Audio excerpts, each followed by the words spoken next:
Hello সবাইকে, চলে এসেছি আমি নতুন একটা ভিডিও নিয়ে। আশা করছি তোমরা থাম্বনেল আর ক্যাপশন দেখে বুঝেই গেছো যে আজকের ভিডিওটি তোমাদের জন্য কতটা হেল্পফুল হতে চলেছে।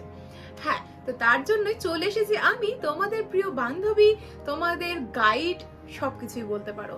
আমি ঋতুপর্ণা। তা আমার ইন্ট্রো কমপ্লিট করে নিয়ে চলে যাবার মেন কথায়, যে কিভাবে তোমরা ফাউন্ডেশন চুজ করবে। ফাউন্ডেশন চুজ করার জন্য আমি কিন্তু মারাত্মক কিছু টিপস দিয়েছি, যেই টিপস গুলো দেখে তোমরা সঠিকভাবে নিজেদের ফাউন্ডেশন বেছেও নিতে পারবে। তার সাথে সাথে তোমাদের ফাউন্ডেশন কোনোভাবে অক্সিডাইজও হবে না।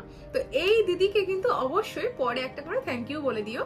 তুমি কিন্তু অবশ্যই আমাকে পরে কমেন্টে জানিয়ে যেও যে তোমার এই ভিডিওটি কতটা হেল্পফুল হলো। ফাউন্ডেশন আমরা কিভাবে কি চুজ করব সেই বিষয়ে তো আমরা জানবই, আর তারপরে আমরা ফাউন্ডেশনটা কবে পারচেজ করতে পারি সেটার বিষয়েও কিন্তু এই ভিডিওতে পুরো ডিটেইলস আলোচনা করা হয়েছে। আশা করছি তোমার ভিডিওটা অনেক হেল্প হবে। তো চলো ভিডিওটাতে মন দিই আমরা এখন। কখনোই এমন মেকআপ করব না যাতে করে সেটা আমার বাইরে গেলে একদম গলে গলে পড়ে, কিংবা আমাদের বিষয়টা অক্সিডাইজ হয়। অক্সিডাইজ কখন হয়? যখন আমরা আমাদের স্কিন টোন থেকে মাত্রাতিরিক্ত মানে এক্সট্রা ফেয়ার ফাউন্ডেশন যখন আমরা চুজ করি, তখন কিন্তু আমাদের বেশি পরিমাণে অক্সিডাইজ হয় আর আমাদের স্কিনটা বেশি পরিমাণে ডাল এবং কালচে দেখায়। আমরা কেমন ফাউন্ডেশন চুজ করব? অ্যাকুরেট আমাদের স্কিন টোন ওয়াইজ, আদারওয়াইজ আমাদের স্কিন টোন থেকে এক শেড ফেয়ার। ওকে, সো ফাউন্ডেশন কেনার সময় আমি কখনোই বলবো না যে তোমরা অনলাইনে পারচেস করো।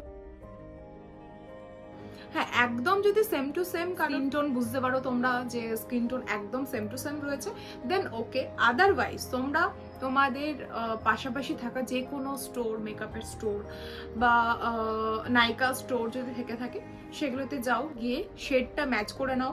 সেখান থেকে না হয় পারচেস না করলে বাড়ি যাও, বাড়ি গিয়ে শেডটা জেনে নিলে সেই শেডটা তোমরা পারচেস করো।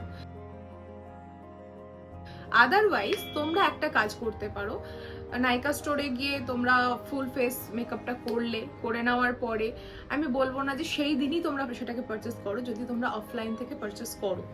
তো আমি বলবো যে তোমরা পরের দিন গিয়ে সেই স্টোর থেকেই, সেখান থেকেই পারচেস করো, কিন্তু পরের দিন গিয়ে। তার কারণ হচ্ছে যে কোনো ফাউন্ডেশন একটু হলেও অক্সিডাইজ করে, কিন্তু যদি আমরা স্কিন টোন ওয়াইজ আমরা নিই বা স্কিন টোন থেকে এক শেড ফেয়ার নিই, সেই ক্ষেত্রে চান্সেসটা অনেকটা কম হয়ে যায়।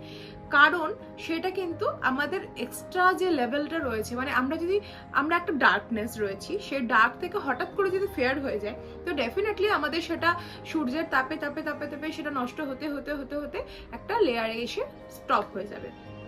সেই জন্যই আমি তোমাদেরকে বলছি যে তোমরা একটা দিন ইউজ করলে সেই প্রোডাক্টটা, দেন তোমরা বাড়ি চলে গেলে, বাড়িতে গিয়েও মেকআপটা অনেকক্ষণ রাখার পরে দেখতে পাবে যে সেটা অক্সিডাইজ কতটা কি করছে।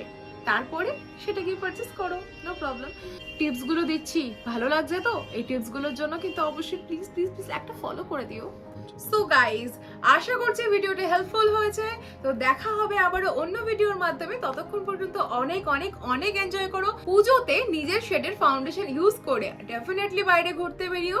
তোমাদের মেকআপ কোনোভাবেই অক্সিডাইজ হবে না যদি আমার এই সমস্ত পদ্ধতিগুলো ফলো করে তুমি মেকআপটা করে থাকো। দেন তো ভিডিওটা ভালো লাগলে অবশ্যই একটা like, comment, share and subscribe করে দিও তোমার এই দিদির চ্যানেলকে। তো দেখা হচ্ছে আবার অন্য ভিডিওর মাধ্যমে। আজকের মতো টাটা, সবাই ভালো থেকো, সুস্থ থেকো। আর অবশ্যই পুজোতে কেনাকাটি করার আগে আর যদি ধরনের ইম্পর্টেন্ট টিপস লেগে থাকে, তো অবশ্যই দিদিকে একবার মনে করে নিও, তাহলে দিদি কিন্তু তোমাদেরকে অবশ্যই সেটা দিয়ে দেবে। চলো টাটা।